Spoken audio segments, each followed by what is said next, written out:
বিসমিল্লাহির রহমানির রহিম। আসসালামু আলাইকুম। হ্যালো এভরিওয়ান, বেলি কিচেনে আপনাদের সবাইকে জানাই স্বাগতম।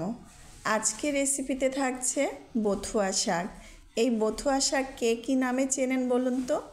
আমরা কিন্তু ছোটোবেলায় বথুয়া শাক অনেক দেখেছি নানি বাড়িতে। যখন যেতাম তখন নানিরা এই গমের ভুঁইয়েতে এই শাকটা খুবই দেখা যেত, আর এই শাকটা খেতে খুবই মজার। এই শাকটি কিন্তু গ্রাম বাংলার একটি পরিচিত শাক বথুয়া। এতে প্রচুর পরিমাণ আয়রন আছে, যা রক্তের হেমোগ্লোবিন বাড়াতে সাহায্য করে। ভিটামিন এ সমৃদ্ধ এই শাকটি দৃষ্টিশক্তি বাড়াতেও সাহায্য করে। তো আজকে আমি এই শাকটা বেছে নিচ্ছি। আর এই শাকটি যে মাঝখানে যে ফুল থাকে, এই ফুলটা ফেলে দিতে হয়। অনেকেই কিন্তু জানেন না শাকটা কিভাবে বাছতে হয়।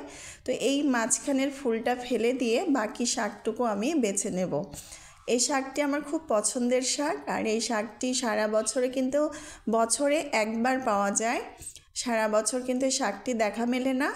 শীতের সময় কিন্তু এই শাকটি বেশি দেখা যায়।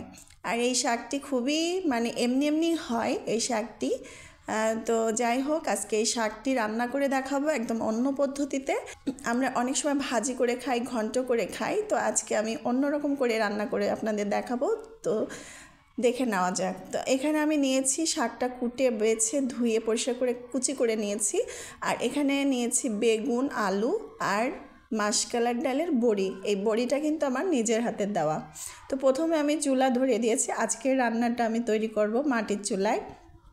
তো প্রথমে বড়িগুলো ভেজে নেব, হালকা একটু তেল দিয়ে ভেজে নিয়ে উঠিয়ে নেব, লাল লাল করে ভেজে নেব। এরপর বেগুনগুলোকেও টুকরো করে কেটে নিয়েছিলাম, আলু টুকরো করে কেটে নিয়েছি, সেগুলো আমি হালকা করে ভেজে নেব। তো একটু হলুদ আর একটু লবণ দিয়ে কিন্তু আমি এটা ভেজে নেব। হলুদ আর লবণটা দিলে একটু নরম নরম হবে, ভাজাটাও সুন্দর হবে। তো ভাজা হয়ে গেছে, এখন আমি প্লেটে তুলে নেব। এরপরে আমি এখানে দিয়ে দেব কালো জিরা, আর এখানে দিয়ে দিয়েছি শুকনো মরিচ 2টা, কাঁচা মরিচ, পেঁয়াজ, রসুন কুচি একবারে দিয়ে আমি কিছুক্ষণ একটু ভেজে নেব।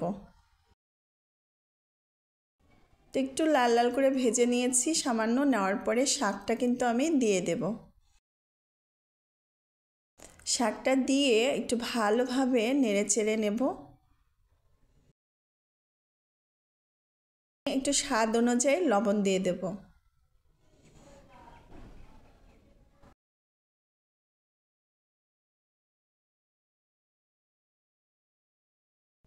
শাকটা প্রায় নরম হয়ে এসেছে, এই দেখুন একটু পানি বের হয়েছে। তো আমি একটু ঢেকে দেব।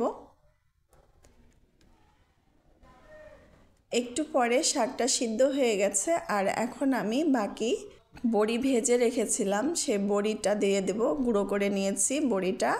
আর এখন আমি শাকের ভিতরে দিয়ে আলু আর এই যে বেগুন ভেজে রেখেছি ওগুলো মিশিয়ে দেব, আর দিয়ে ভালোভাবে নাড়াচাড়া করে নিচ্ছি। সামান্য একটু পানি দিয়ে দিলাম যাতে বড়িগুলো আর বেগুনগুলো একসঙ্গে মাখা মাখা হয়। তো একটু ঢাকনা দিয়ে ঢেকে দেব। আর একটু পরেই দেখেন পানিটা শুকিয়ে গেছে, আর এখন কিন্তু আমার রান্নাটা হয়ে গেছে। আর এই যে এরকম হবে, একদম শুকনোও হবে না, আবার একটু পানি পানিও থাকবে না, একটু রসালো থাকবে। তো এখন আমি হয়ে গেছে, এখন আমি বাটিতে বেড়ে নেব। আর এই শাক রান্নাটা এত মজার, সত্যি বিশ্বাস করুন, আমি রান্না করে যখন খেয়েছি সবাই, আমার বাসার সবাই পছন্দ করেছে। মাশাআল্লাহ, অনেক মজার এই রেসিপিটি।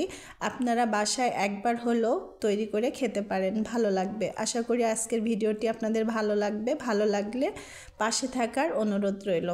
তো আজকে এই পর্যন্তই, ভালো থাকবেন। আসসালামু আলাইকুম, আল্লাহ হাফেজ।